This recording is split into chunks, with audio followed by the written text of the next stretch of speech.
this obsession with the perfect night's sleep, which is known as orthosomnia, is actually stopping us sleeping. So we are losing sleep over our quest for sleep. Well, I say we, you're not. I don't lose my sleep. Everybody that knows me, they know I love 8 hours. I read it somewhere that if you have... How do you do it? Well, you just get your 8 hours. I won't set my alarm. If I have to do something and I'm missing my 8 hours, it's 6 hours, then I have to set an alarm. Otherwise, I'll just go to sleep and I'll naturally wake up 8 hours later. And what I do, I put the television on to some music. I love music, so I like it just in the background, and I'm listening to it, and something will come on, and I'm singing to it in my head, singing, and I'm gone. And 8 hours later, I'm awake. Because is that not hard? Is that not hard for you? Because I find in this industry, those of us who work in the theatre and do late-night gigs, is that not hard? Because when you come off stage, especially with a high-octane gig, and you're going to be buzzing with adrenaline to get to sleep, it's hard, isn't it? I finished the theatre at 10:30. I get home probably 11:30 if I'm not socialising, as you know how it is. And then it'll take me a couple of hours, and then I'll probably go to sleep about 2 o'clock, and I will wake up at 10.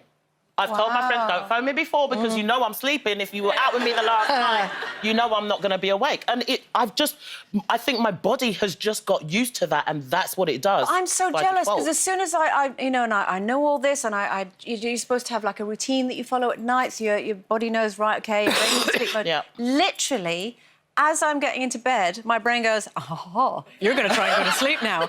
I am going to remind you of one thing that you said 2 weeks ago that maybe somebody might have taken the wrong way. I'm going to keep poking you in the head, and then I think, no, deep breathe, and then my heart goes, she's trying to calm down. She's trying to calm down. Is this all the time, or is this quite a recent thing? Because I know it's prevalent at the minute. Yes. Isn't it? But is it quite a recent thing, or is it all the time? It comes and goes.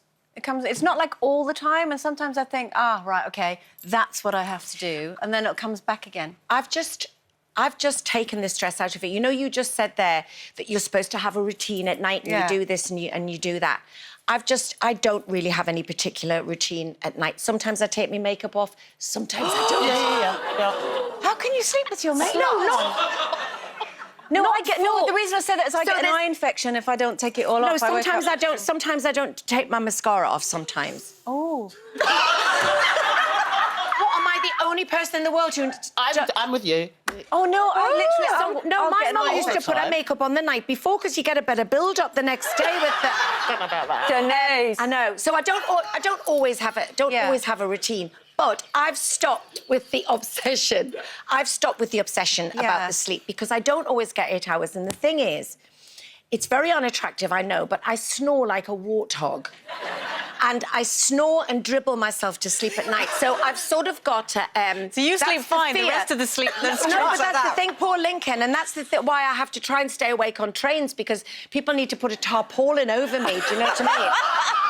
And so I think I've got, like, I'm not self-diagnosing, but, like, a little bit of sleep apnea, whereas I think I've had 8 hours, but I haven't, because with that, you're waking yourself up every 15 minutes. So, and especially when I'm coming here, if I come down from the north, I'm up at 4:15, and I'd be thinking, oh, my God, it's 1 o'clock in the morning now. I've taken the worry out of it and think if I only have 3 hours, I'll catch up later.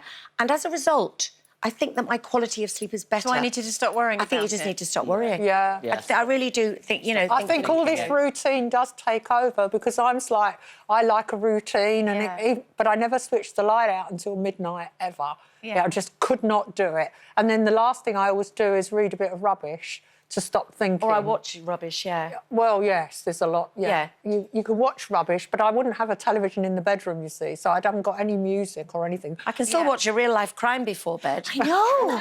You watch stuff about serial killers before bed. A few serial killers. Oh, a few serial killers before me Coco goes down a treat. Old episodes of Vera, she's out in that raincoat. No, it has to be real crime, not pretendy crime. But I have found that if I have too much sleep, if I go over my 8 hours, then I do feel tired when I've woken up. You see, too much sleep is not good. I have 12 hours at the weekend. I literally can go to bed at 10 o'clock on a Friday and wake up 10 o'clock on the I've not slept for more than 6 or 7 hours in probably a year, and I wake up every 2 hours during the night, but... I think if I want to get... It doesn't make you grumpy, does it, Janet? Right, Denise. That was a cute joke, which I'm just going to let wash right over me. Which you can because you've had enough sleep. If you hadn't... Anyway, my trick is I tend to wake up at the same time every day, which is 6:30, 7:15. And don't make the joke about I'm always late for work, no matter what time I get up, but that's true. But at the weekends, if I want to sleep longer, here's my top tip. You get out of bed, it is 6:30, 7:15, and then I find one of those free sleep suits I got on a plane sometime. I put it on, I've got it's thin cotton or something. I trousers and the top, put it on, get back in bed, put the duvet over me, and I'm so boiling hot, I go straight back to sleep. Right. For at least an hour, but that's when all the really weird dreams. the weird, wicky-wacky dreams start. I get the dreams I have on quite a regular basis is flying dreams, which I know are related to naughty thoughts, school holidays. What, flying? Yeah, flying. I thought it was to do with success and No, things. flying's to do with sex dreams. And but when I fly, I fly in sort of like a David Blaine sort of levitation way. So I concentrate on flying and I lift myself off the ground. And it's always that I go back to my old house where I lived when the kids were little. And I rise up in a sort of just an upward thing. And I look on the roof in my dream and see a piece of paper or a twig or something that the next day I think, right, I'm going to get a ladder and come up here because then it'll prove that I'm not dreaming. And then I fly fast, like in a sort of Superman sort of way, but not like that, with my arms like that. You sound like a witch!